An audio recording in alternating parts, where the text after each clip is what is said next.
Good morning, everyone. Good morning. I'd like to share in my lesson this morning about the spiritual laws of the universe, and that everything is an outcome of spirit, which is omniscient, omnipotent, omnipresent, and omniactive. I want to speak of the law of increase that takes place in our lives, that it increases no matter how we use it. We could use it negatively, we could use it constructively, but the law still operates in our life. I want to share with you the idea that there's never a scarcity in the universe, nor is there any competition. Now, you may argue with me, but there's no competition and there's never a lack in any area, because that which is infinite knows itself everywhere, and it knows itself, completing itself and accepting itself. Now, the self that I'm speaking of is the prospering consciousness that is in every single one of us, even though our lives may have every evidence in front of us of being have-not person. And a have-not person who experiences that on a habitual level is looking at what they don't have. And what they don't have becomes so deeply subjectified that it becomes a pattern within themselves. Now, I'm not talking about money. I'm talking about a consciousness of prospering power within us. Money doesn't prosper us, but a consciousness of wealth, a consciousness of abundance, a consciousness of awareness in our realization. It's never a lack. Lack is not our problem as much as a lack of awareness. And when we have a whole new awareness about ourselves here today, there's a tremendous law that we attract into our experience that brings the good in our lives pressed down and running over. Now, that's a law. Not because I'm addressing it, but a law that I understand. A law that I grew up in consciousness and studying the science of mind. I mean, there's absolutely no virtue in being poor. None whatsoever. Those were wasted years, or wasted thoughts. The idea that we come into the realization that we are rich in spirit, rich when it comes to love, rich when it comes to beauty, rich when it comes to peace, rich when it comes to life. We are the riches of the Spirit itself, because it is God's love that sustains and maintains us every step of the way. We should never withhold our good in life. We should never withhold anything, because we are the inlet and the outlet through which the universe expresses itself. That's what we are. And if you are not demonstrating in your life, then there's something about the outlet that's not working. Nor is there something about the inlet that's not working. The system is jammed. Now, we can unjam it.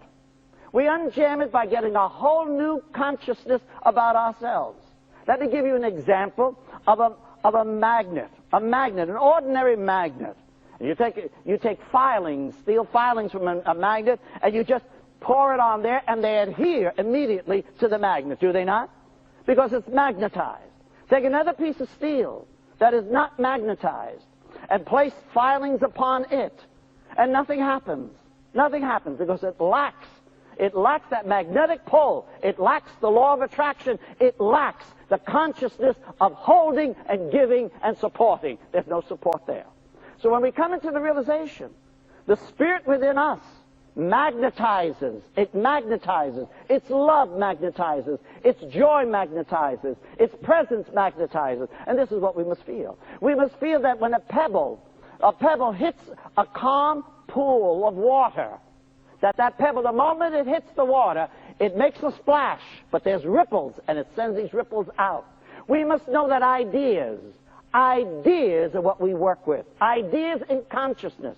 These are the ideas that we need to work on. It's ideas that make us feel terrible. It's ideas that make us feel poor. It's ideas that make us feel lack. Those are ideas. That's the only thing we have to deal with. And when we change our ideas about ourselves, and when we change our ideas about poverty, when we change our ideas and move into a consciousness that the wealth of God is the wealth that I enjoy and experience in my life. God's wealth. Because there's no withholding. Absolutely no withholding on the part of God. And you're going to say, if that's true, why in Sand Hill don't I have more of it? More of what? More of what? You've got it very clear. More of life. Life. Jesus, the teacher, said, I have come that you might have life, and that you might have it more abundantly. It's life. We want to express life. We want to experience life. And life contains within itself, it contains within itself all that we need in our consciousness. Because we add to our joy. You know, the universe owes you. Remember what I'm saying? The universe owes you. The world doesn't owe you. The universe owes you. Because you are an outcome of the universe. Where can you go where God's not there? Where can you go where the law doesn't operate? Where can you go where you don't experience life? It's everywhere present. So when we expand our consciousness into that awareness, this is the truth that we want to have that sets us free. Spiritual laws. The laws that say to you and say to me, learn of me. Let me give you an example.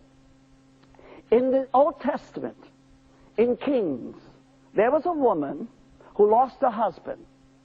And her husband left her with many debts.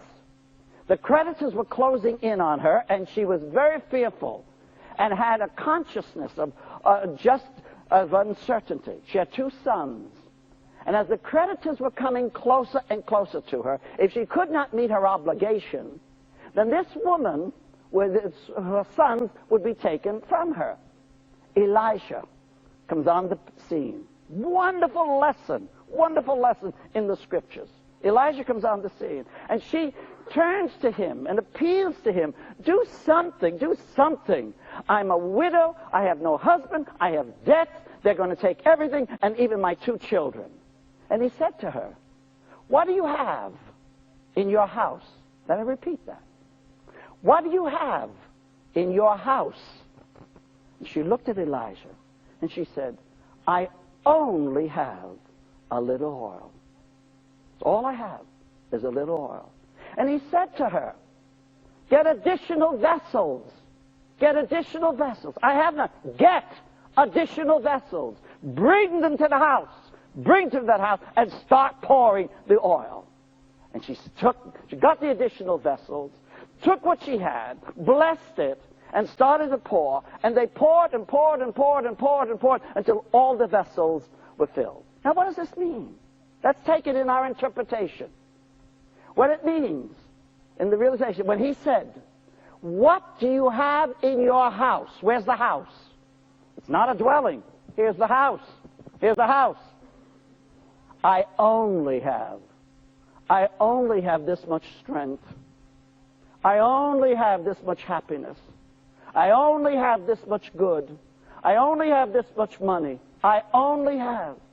And he said to her, you need additional vessels. Open the vessels. Open your consciousness. Open. And some of us say, how can I open it when that's all I have? This is all I have. Open. Get the additional vessels. Add to your vision. Add to your faith. Add to your trust. Add to your awareness. Increase your consciousness. And we say to ourselves, how could I? That's all I have. So we wonder then, who keeps us where we are? The law. Not God, the law. Because God already gave. God already gave. When Ernest Holmes said in class when I was attending, he says, all that you already desire already exists in mind. And I went, where? Because I wasn't having it in my experience. It exists in mind. Well, we live in mind. We live in the mind of God.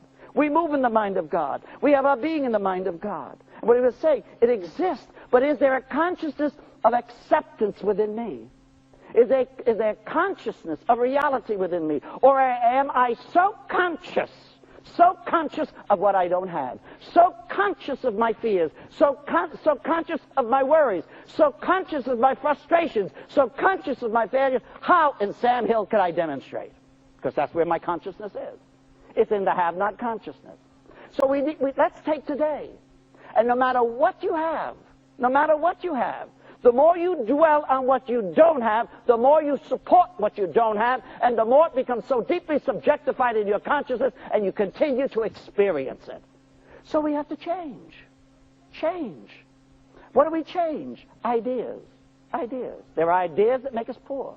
There are ideas that make us happy. There are ideas that make us sad. There are ideas that make us successful. These are ideas, but not ideas that we merely affirm. I mean, you don't just affirm, you embody. You embody these ideas. We need to take here today, we have to, within ourselves, well, I've deprived myself so long, and I've had so many things in my life that I never have enough to really demonstrate. You never will. You never will. Until you come into the realization that I'm talking about a law, a spiritual law of abundance. A spiritual law. And a principle doesn't say, this side of the sanctuary, God is saying, I'll bless. This side, I'm not quite sure. No, it doesn't work. No, it's equally divided. You could breathe as much as you want. You can inhale as much as you want to inhale. Are you robbing anyone? No, you're not robbing anyone. So we need to come into the realization that if the teacher said, the kingdom of heaven is within, the kingdom of heaven is within, then we need to go into the house of our own consciousness. We need to correct the past beliefs. We need to correct if we have a consciousness of lack. We need to correct if we have a consciousness of failure. We need to correct if we have a consciousness of poverty. We need to correct those. Because if we don't correct them, it's just like cutting your grass. Next week it's going to grow again. And you cut it again. Next week it'll grow again. It'll grow again until you pull it out. And we come into that consciousness. So when we correct, we need to correct. God, I have to come into my own awareness.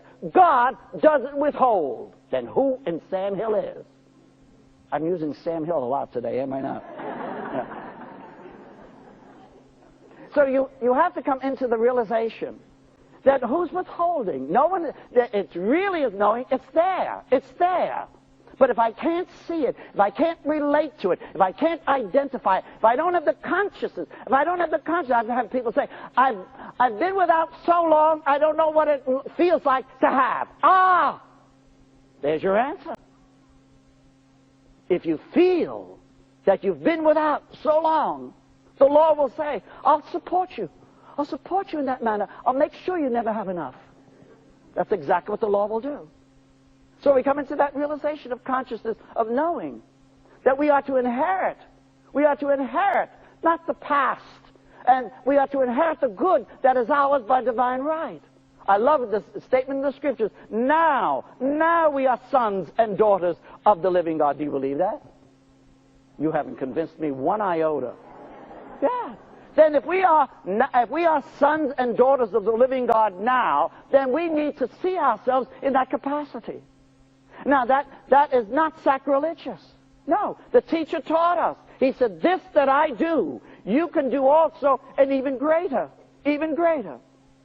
And so Jesus said, the poor will be with you always. He didn't say occasionally. He said they'll be with you always. Because there are many people who love to deny, who love to deprive, who love to do without, and will let you know how much they are sacrificing. They enjoy it. Now all I'm going to say is continue. Continue to enjoy it. But when you begin to know here today that the universe pours itself, but you have to have a consciousness of love. Money is not your problem. I want to repeat that. Money is never a problem.